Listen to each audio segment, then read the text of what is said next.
friends, welcome to my daily love affairs. My name is Dustin. It's time for another book review. Today we are reviewing The Neighbors by Daniel Hurst. So it's one thing to have your own house, but you can't pick your neighbors, much like you can't pick family. So Katie and Sean move into a house. It's not their dream house, but it's a beautiful home. It's what they want. It's at the end of a cul-de-sac.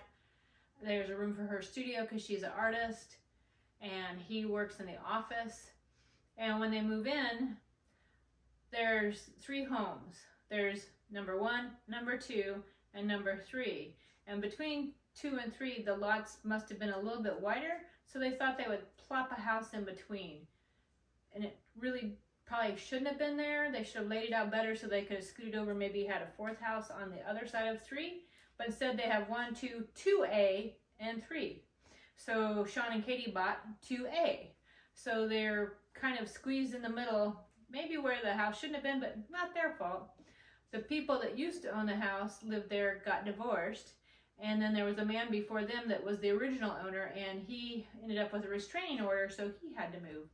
And it's like, well, what's going on in this neighborhood? So they were excited to move in, and they wanted to meet their neighbors.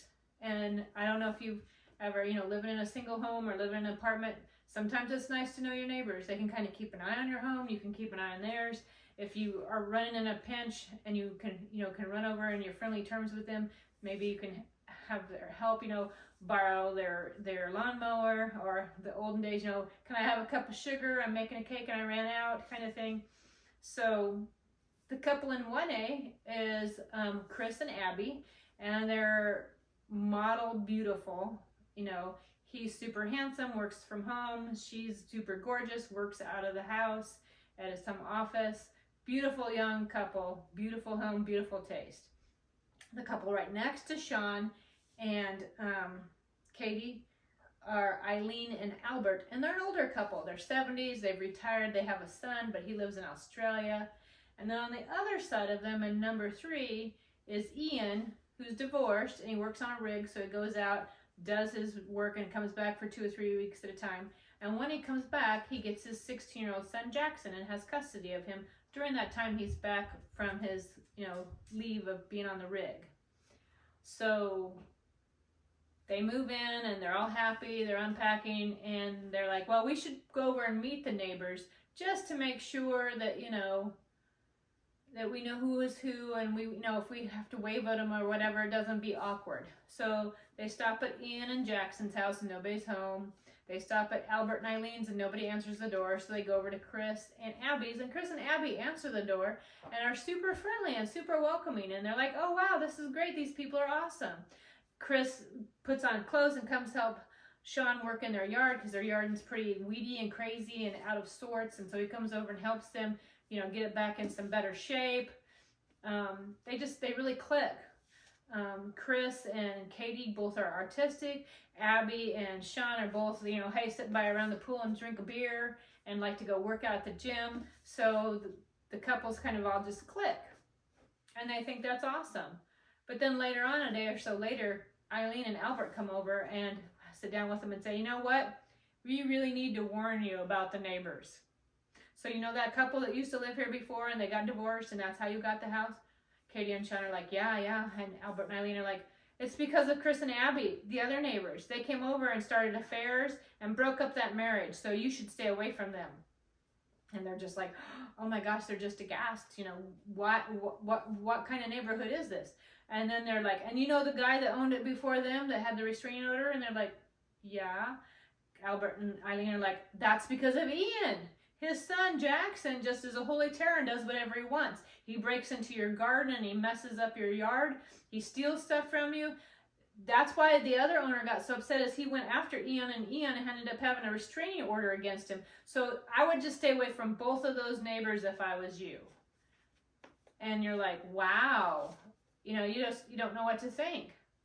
You just met all of these people, except for Ian and Jackson, because Ian's out on his rig right now, so you haven't met him or the son, but you've met Abby and Chris, and now Eileen and Albert, who are your next door neighbors, and you just kind of have to wonder, like, I don't know anything about these people, I don't know what to think, and, what have we got ourselves into? So as things progress, you get to see those different dynamics open up between Katie and Sean with each of the neighbors, because Ian and his son eventually come back, and you just start to see, and your perception is who's right. Are Abby and Chris correct? Or Ian and Jackson correct? Or are Albert and Eileen correct? Who's telling the truth? Who's gaslighting you? And, you know, if you've ever had neighbors that you kind of are like, oh, I wish that wasn't my neighbor. This will totally play into all of that, where you're just like, what would I do if these people were my neighbors? How would I handle it? And the very end, ugh. So if you've ever read Gone Girl, not just watch the movie, well, even the movie, because it was a great adaptation of the book, honestly, where the end is not really an end, if you will, where it's not a very satisfying resolution, where you're just like, that's all you give me? That's it? That's so unsettling. That's how this book ends. It ends very unsettling, where you're just like, well, it's not a bad ending, but it just doesn't feel like an ending. And I won't tell you any more than that because I don't want to spoil it. But if you want to read something that will just kind of take you for a little ride about, like, what could the neighbors do and what do I do to, like, deal with said neighbors, this is a good book. And the end will be unsettling, where you're just like, wow, really? Oh, what does that mean? So I highly recommend it. It's a fun, campy, no, it's not campy, but it's a fun read. It's just, it keeps you on your toes. You just not know where it's gonna go. You don't know which neighbor is honest and which one's not. So it's a very intriguing, good read. So I highly recommend it. And as always, friends, keep reading. Keep reading.